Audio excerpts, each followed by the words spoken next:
कपिल बहुत परेशान करता था। यहाँ पे मजरा में भी काम करना पड़ा मुझको और बकरी भी चराना पड़ा, बहुत कुछ करना पड़ा मुझको, बहुत बुरी तरीके से फंस गया था। तो कितने पैसे लगा कहाँ इस वीज़ा के लिए आप? अस्सलाम वालेकुम। तो आज की इस वाली वीडियो में हम बात करने वाले हैं भाई साहब से कि ये सऊदी अरब के अंदर क्या कर रहे हैं और कितने दिन से कर रहे हैं, या फिर जो काम कर रहे हैं उसका और फ्यूचर क्या स्कोप है। तो सबसे पहले तो हमारे देखने वालों को अपना नाम बताइए। मेरा नाम साकिर अंसारी है, इंडिया में यूपी प्रयागराज जिले से है। साकिर भाई ये बताइए, अभी सऊदी अरब के अंदर दम्माम में कितने साल हो गए हैं आपको?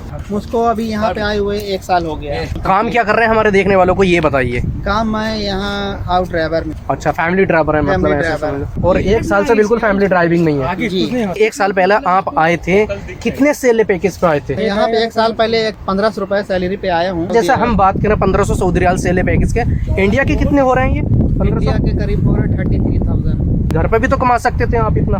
घर पे कैसे कमा सकते थे? घर पे वहाँ पे क्या है कि आप कहीं भी ड्राइविंग करेंगे आपको 10 से 12 ही हज़ार मिलेगा, उसके अलावा उससे ज़्यादा नहीं मिलेगा। तो आप दिल्ली बम्बई जाएंगे तो वहाँ आपको मिल जाएगा 15 से 20 हज़ार। अच्छी कंपनी है, अच्छे लोग हैं तो बहुत दे दिया, 22 हज़ार दे दिया, इससे ज़्यादा नहीं मिलेगा। अच्छा, दिल्ली बम्बई की बात कर रहा हूँ। इलाहाबाद की बात करेंगे, यूपी की बात करेंगे, बिहार की बात करेंगे तो 10 से 12 ही हज़ार मिलेगा ड्राइविंग लाइन में। मतलब बहुत सारे भाई ये कहते हैं 20,000 तो हमको भीख में मिल जाते हैं। भाई कौन से अड्डे पे भीख मांगते हो ये तो बता दो भाई। बहुत ऐसा सारे कहीं बताते कुछ हैं ना। नहीं है। भीख में क्या, मेहनत करने से ही सब कुछ मिलता है। अगर आप मेहनत लगातार करते रहेंगे तो इंडिया में भी आप तरक्की कर सकते हैं, यहाँ भी कर सकते हैं। पर ये है कि यहाँ रियाल मिलता है, यहाँ आदमी थोड़ा जल्दी तरक्की कर जाता है। आप 1 साल पहले आए तो 1500 सऊदी रियाल सैलरी पैकेज पे इतने पे कम क्यों आए? क्योंकि आजकल लोग ये कहते हैं 1500 में कुछ भी नहीं हो रहा, जैसे कि आजकल महंगाई भी काफी ज्यादा सऊदी अरब के अंदर। जी, तो फिर आप देखिए, 1500 पे क्यों आए? जो बचाने वाला बंदा है वो 1500 रुपए में भी बचा के 1200 रुपए भेज देगा, और जी, जो नहीं अल्हम्दुलिल्लाह। बचाने वाला उसको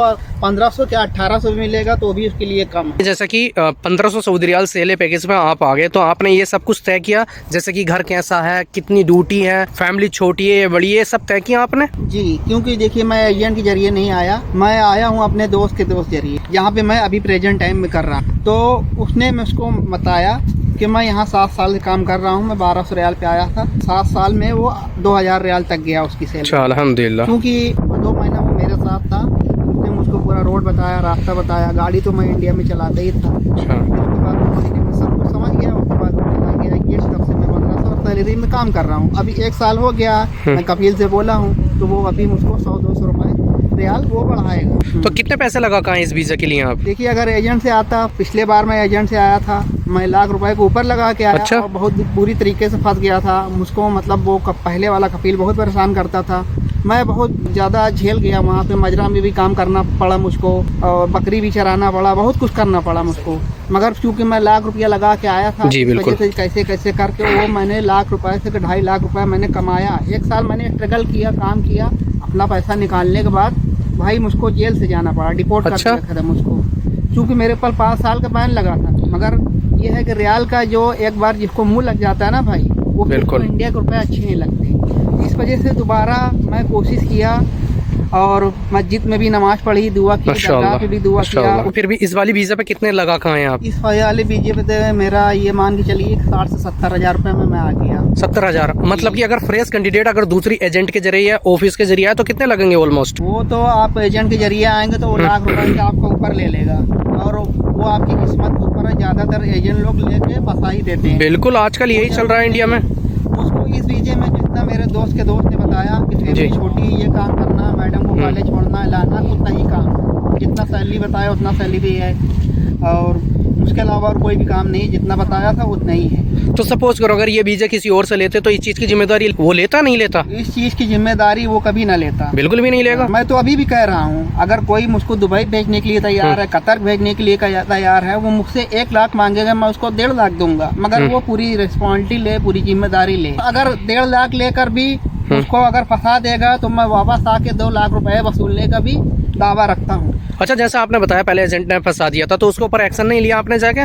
देखिए, उस समय की बात अलग थी। उस समय 7-8 साल पहले जो तो मेरी इतनी जान पहचान नहीं थी, मेरी इतनी पकड़ नहीं थी, और मैं यहाँ पे नया था। अभी चाहे इंडिया में हूँ चाहे यहाँ में हूँ, मेरी हर जगह पकड़ है, मैं हर जगह दोस्त यार बनाता हूँ। यहाँ भी कोई दिक्कत नहीं है, अल्हम्दुलिल्लाह। कपिल मेरा बहुत अच्छा है। और दूसरी बात, यहाँ आने के बाद अब मुझको अरबी भी पता चल गया, इंग्लिश तो थोड़ा बहुत आती ही है, इस वजह से कोई दिक्कत नहीं है। पुलिस वगैरह किससे बात करना है, कहाँ जाना, सब कुछ मेरे को पता है। ये बताइए, जैसा कि अभी आपका लाइसेंस बन गया, जी लाइसेंस तो मेरा आते ही मानती तो फिर भी आप 1500 रियाल पर काम क्यों कर रहे हैं? देखिए इत्तेफाक ये हुआ था, कफील से मेरा ये बात हुआ था कि वो साल भर काम करने के बाद वो आपको 100-200 रियाल बढ़ाएगा। फिर उसके बाद 2 साल के बाद अब जब एग्रीमेंट आपका खत्म होगा, आप जाएंगे छुट्टी, उसके बाद 2 महीना 3 महीना 4 महीना छुट्टी काटने के बाद जब आप वापस आएंगे तो आपको सेम सैलरी यानी कि 1800 रुपए जो कि रिटर्न ड्राइवर को दी जाती है वो मुझको मिलेगा। अभी साल पूरा हो गया है, मैंने अपने कफील से बोल दिया है, तो वो क्या करेगा, मुझको 100-200 रुपये बढ़ा के देगा। उसके बाद जब मैं सफ़र काट के आऊँगा, चूँकि 1 साल हो गया, 1 साल के बाद मैं जाऊँगा, उसके बाद वो मुझको 1800-2000 रुपये सैलरी मुझको देगा। जैसे कि आप फैमिली ड्राइवर हैं, फैमिली ड्राइवर को काम क्या क्या करना पड़ता है ये बताइए। फैमिली ड्राइवर के अगर मेरी मैडम टीचर है तो उनको मुझको कॉलेज ड्रॉप करना रहता है। एडमिशन हो जाएगा हमारा? एडमिशन वो गर्ल्स कॉलेज। अच्छा सॉरी। हाँ, मैडम की एक बेटी है उस कॉलेज में पढ़ती है और मैडम वहाँ पे टीचर है। तो मैडम 8:30 बजे जाती है, लड़की 9 बजे जाती है। उसके बाद मैं छोड़ के दिन भर मतलब मदरसा वगैरह ये करना पड़ता है आपको? उसके बाद 3 बजे जाके दोनों एक साथ आ जाती है। अच्छा। जाती अलग अलग है, आती साथ में। अच्छा, और जैसे घर के काम काज वगैरह जो होते हैं, गाड़ी वगैरह धोने, काज वगैरह जैसे कि भेज दिया बकाला से ये भेज आओ, बाबा खब्बास भेज दिया, बैकरी भेज दिया कि लेके आओ, बस यही थोड़ा बहुत छोटा मोटा काम रहता है। हफ्ते में 1 दिन अपनी गाड़ी साफ करना रहता है और कपिल की गाड़ी, और मतलब जब तो कपिल घर में जितनी गाड़ी है मतलब उसकी गाड़ी मिला के 4 गाड़ी। अच्छा, वो धोनी पड़ेंगी लाजिम? जी, इसको धोना रहता है, वॉश करना रहता है। तो वो डेली धोनी पड़ती है या फिर हफ्ते वगैरह में? हफ्ते में 1 दिन।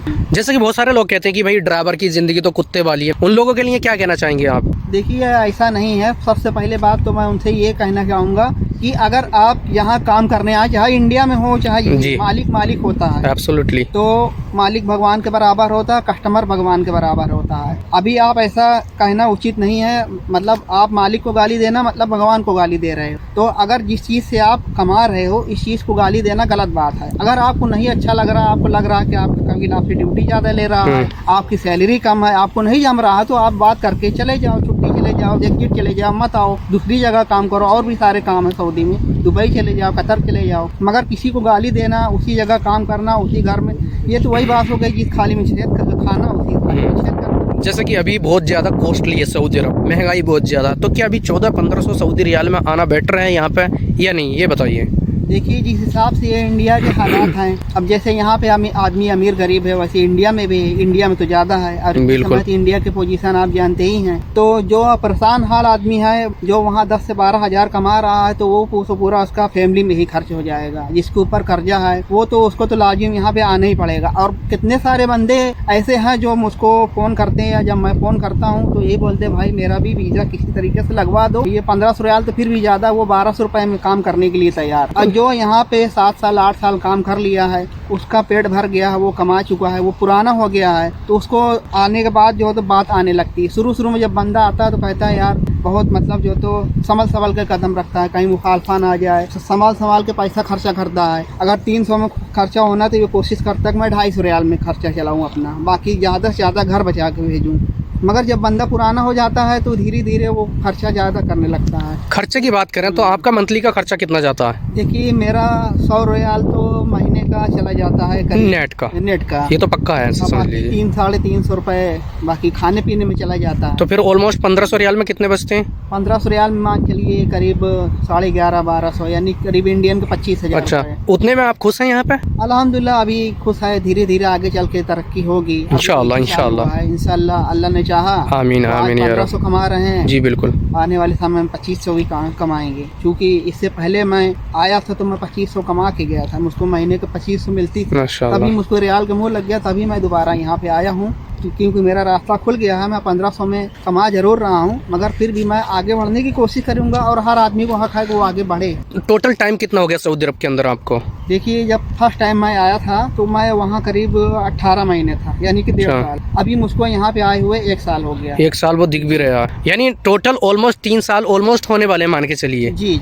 अच्छा, 3 साल में ऐसे मोमेंट्स आए जैसे कि आपको ये लगा कि मैं ये प्रदेश छोड़ दूँ, घर चला जाऊँ, कुछ ऐसे मोमेंट्स आते हैं जैसे फैमिली याद वगैरह आना? 3 साल देखिए अगर मैं लगातार यहाँ पे रहता तो ऐसा मोमेंट आता। क्योंकि फर्स्ट टाइम मैं आया था तो अनमैरिड था, अभी जब मैं आया हूँ तो मैरिड हूँ, तो इस वजह से कभी ना कभी ऐसा फीलिंग्स होता है। क्योंकि मेरी बच्ची भी है 5 साल की, माशाल्लाह। कभी न कभी ऐसा फीलिंग होता है कि मतलब घर का याद आता, मगर अभी क्या करेंगे क्योंकि कर्जा भी है और हालात भी सही नहीं थे, इस वजह से आना पड़ेगा।